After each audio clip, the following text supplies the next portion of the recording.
Hello बच्चों, IAS PCS के सफ़र में आपका स्वागत है। आज उत्तर लेखन के पार्ट 9 जो आगे बढ़ाते हैं। उत्तर लेखन की कला को आपको निपुण बनना है तो आपको उत्तर लेखन रेगुलर करना होगा और मेरे वीडियो को देखना होगा। मेरे वीडियो को आप देखेंगे तो आपको कोई प्रॉब्लम नहीं होने वाली है। आप आसानी से उत्तर लेखन कर सकते हैं और इस रूटीन को आप रोज़ मेंटेन करें। आपको लग रहा होगा कि बहुत ग्राफिक डिज़ाइन तमाम तरह की स्क्रीन टीवी वाला लगा कर ना पढ़ाते हुए मैं सिंपल आपको अपने हाथ से उत्तर लिख के और उसको टाइप करके सिखा रहा हूँ, ताकि जितना हो सके प्रयास करें कि आपको आसानी से हम सिखा सकें। ठीक है, पहला क्वेश्चन है आज का। भारत में ब्रिटिश शक्ति के विस्तार में लॉर्ड हेस्टिंग की भूमिका का मूल्यांकन कीजिए। देखिए, इसमें डायरेक्टिव मतलब इरादा क्या है और थीम क्या है। पहले 2 सेकंड के अंतर्गत ये सोचना है। डायरेक्टिव इवोल्यूशन मतलब आकलन या मूल्यांकन, ठीक है। थीम क्या है? ब्रिटिश एक्सपेंशन ड्यूरिंग हेस्टिंग, मतलब हेस्टिंग के कारण ब्रिटिश साम्राज्यवाद के निर्णायक विस्तार का दौर। इंट्रोडक्शन, ठीक है। वारेन हेस्टिंग टिंग टिंग 13 से 23 के बीच में लॉर्ड हेस्टिंग के सैनिक विजय और कूटनीति से भारत में ब्रिटिश प्रभुत्व की नींव मजबूत है। डायरेक्ट पहले ही इंट्रो माना। इंट्रो क्या है? जो आपको टॉपिक पूछ रहा है उससे थोड़ा सा आप याद करके, चाहे उस टॉपिक से थोड़ा बहुत इधर उधर करके डायरेक्ट आप एंट्री लिख दीजिए। कुछ इधर उधर नहीं करना है। यहाँ आप एंट्री लिख दिए तो मतलब एग्जामिनर समझ गया कि बच्चा टॉपिक पे इधर उधर की बात नहीं कर रहा है। अब उसके बाद इंट्रोडक्शन के बाद बॉडी सोचना है। बॉडी में उसके एक्सपेंशनिस्ट स्ट्रेटजी मतलब विस्तारवादी नीति के क्या क्या थी। पहले में शासन के केंद्र में सैनिक विस्तार की कूटनीति दबाव, दिल्ली से दक्कन तक ब्रिटिश स्फीयर विस्तृत मतलब दिल्ली से दक्कन तक अपना उसका प्रभाव का विस्तार करना। मेजर वार, एंग्लो नेपाल वार 14 से 16 में, ठीक है।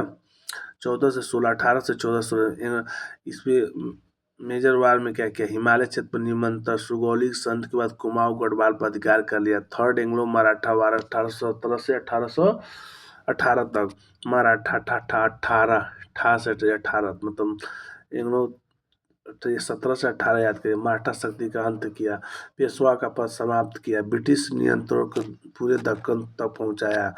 पिंडारी जो लोगों को लूटते थे उनका चित्तू और वो अफजल करके कुछ थे, 2 लोग वो इसके मुख्य नेता थे। मध्य भारत में अराजकता को समाप्त किया, ब्रिटिश शासन की स्थिरता बनी। डिप्लोमेसी एंड ट्रीटी, उसने कौन कौन से सब ट्री अलायंस लगाया, सहायक संधि, रियासतों को सैन्य आश्रय के बदले नियंत्रण किया। पॉलिटिकल आउटकम क्या हुआ? कंपनी रूल ब्रिटिश एम्पायर के बदले शुरुआत, भारतीय उपमहाद्वीप ब्रिटिश सर्वाधिक स्थापित हो गया। इवोल्यूशन, बैलेंस भी पॉजिटिव देना निगेटिव भी देना, ठीक है। सीमाओं का निर्धारण, आंतरिक स्थिरता, प्रशासनिक विस्तार उसने तो किया,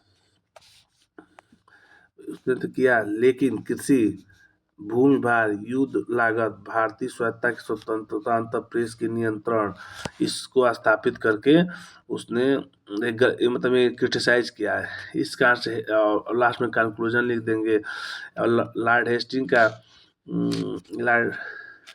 लॉर्ड हेस्टिंग का निर्णय नीति निर्णायक रूप में मराठों नेपालों को परास्त करके ब्रिटिश साम्राज्य की नींव रखी।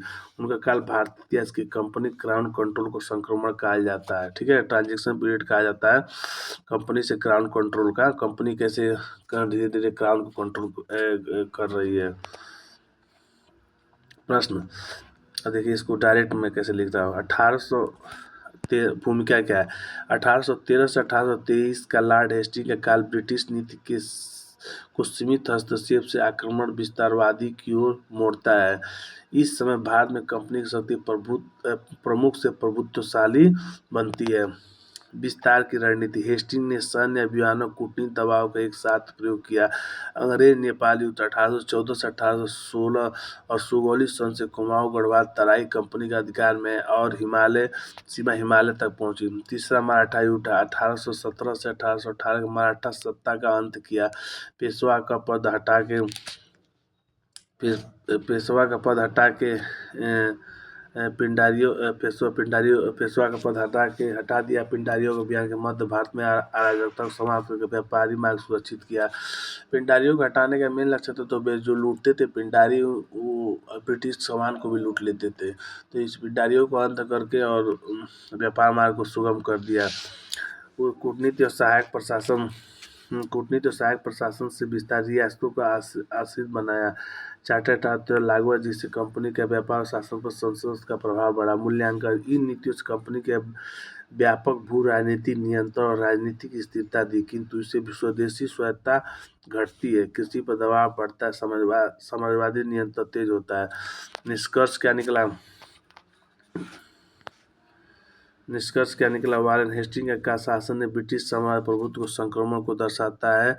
उसके सैन्य विजय और संधियां भारतीय उपमहाद्वीप में ब्रिटिश व्यवस्था को आधारशिला बनी। तीसरा, मराठा युग परिणाम विश्लेषण।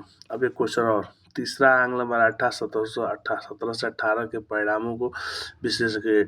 Directive plus theme. पहले 2 सेकंड के अंदर आपको डायरेक्ट इरादा क्वेश्चन का क्या पूछ रहा है, विश्लेषण करने को पूछ रहा है, थीम क्या है, तीसरा आंग्ल मराठा युद्ध। देखिए, एनालिसिस करना है, कारण प्लस प्रभाव का विश्लेषण देना है, और ब्रिटिश मराठा संघर्ष के निर्णायक अंत के बारे में पूछ रहा है। यह युद्ध मराठा सत्ता को समाप्त कर सर्वोच्च ब्रिटिश स्थापित करने का निर्णायक मोड़ था। ये आपका हेडिंग वो पॉइंट है, मतलब याद करने का, ताकि आपको बार बार रिपीट करते रहेंगे तो उत्तर लेखन में आसानी हो जाएगी। अब इंट्रोडक्शन कर दिए। 1817 से 1818 तीसरा आंग्ल मराठा युद्ध राजनीतिक शक्ति के अंत और भारत में ब्रिटिश साम्राज्य के पूर्ण विस्तार की शुरुआत का प्रतीक माना जाता है। अब बॉडी में कारण क्या हुआ? सहायक संधि से पेशवा कर्षण 2, स्वाधीनता पुनर्स्थापना को महत्वाकांक्षा, लॉर्ड हेस्टिंग की एक्सपेंशनिस्ट नीति के पिंडारियों का दमन अभियान, मराठों की आंतरिक कमजोरी, सिदिया होलकर भोसले गायकवाड़ का आपसी अविश्वास, ब्रिटिश कूटनीति, अलग अलग संधियों से मराठों को विभाजित करना। कॉन्सिक्वेंस, परिणाम क्या हुआ? मराठा शक्ति का अंत हुआ, पेशवा पद का समाप्त किया गया, बाजीराव द्वितीय को निर्वासित कर दिया, ब्रिटिश व्यवस्था तक भारत तक नियंत्रण स्थापित किया गया।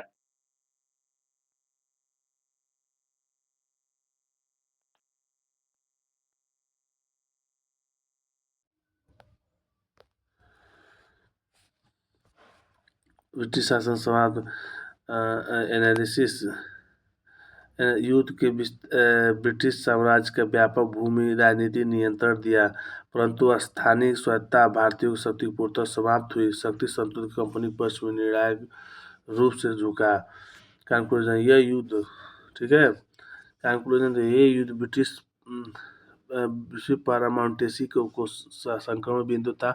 1818 के बाद अंग्रेज भारत पर निर्विवाद राजनीतिक शक्ति बन गया। मतलब कि अब यह युद्ध करते करते धीरे धीरे पावर ब्रिटिश सत्ता के हाथ में जा रहा, मैं क्राउन के पास जा रहा था। तो देखिए, बहुत इसमें हमको समझाने की जरूरत नहीं, आपको खुद बहुत चीज़ें आती होगी, बस मैं आपको उत्तर लेखन की कला को सिखा रहा हूँ। जितना मैं रोज़ प्रैक्टिस कराऊंगा, आप प्रैक्टिस को करते जाइए, आप उत्तर कराने में महारत हासिल कर लेंगे। थैंक यू, धन्यवाद। आज का लेक्चर ही खत्म हुआ। अगले लेक्चर लेकर मैं जल्दी आप लोग बीच में उपस्थित होने का हर संभव प्रयास करूँगा, अति शीघ्र।